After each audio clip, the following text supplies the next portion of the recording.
Se dep talè men, map gade si manze an li men, pou m'ekri manze men, ba jam katande manze men. Ket, sa m fè la men, ba kon sa m fè men non men. Me se rele l mba jwen ni men. Tim. Waaw, m'oblige gade sa, m toujou kite internet la ouver pou mwen sa ki le manze a konekte, m ka gen kontrol li men. Shit. Ba yo pa bon men la men pou mwen nou men.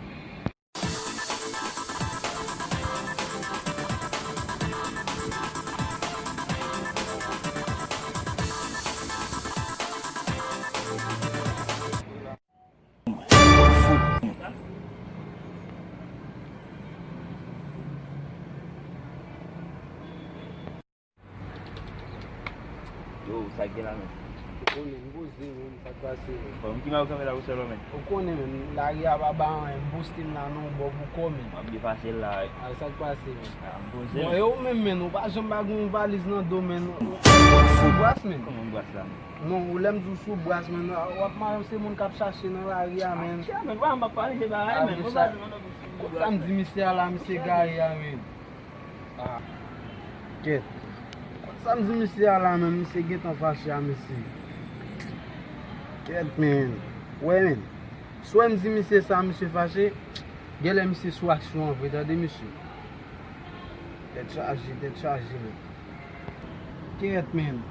Jam baste misye de ka fache nan itaba e sa non. Kout sa mdi neg la men, misye get an gari ya men. Ket, gede blag ou pa fe avèk moun men. Oblige men, mbat panse misye te ka fache nan etap sa men. Misye sou basta avè gede. Ket, ou bien en tout ka men, m'oblige pose men. Map chat la toujou pou mwen.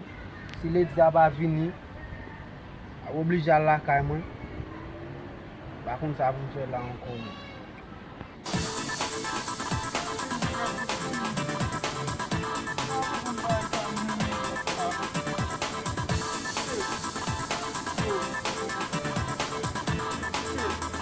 Yo, Africain, sa ka fet men?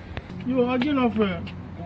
Pose men. Ki men a ou ganbe lan pre la men? Ou konen men, ou moun map tem la men, boko jem ka wak. Sa gen men. Nek gen problem fe, nek gen problem. Sa gen men. Bon, nek gen problem men.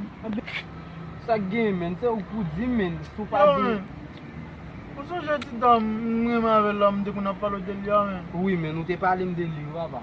Ou so jem de dou manje tifi men? Oui, ou te di sa men. Yo, e so men, e ti al nan konta ka manje men. Te chaje men. Mwen se men. Mwen bay sa mwen che.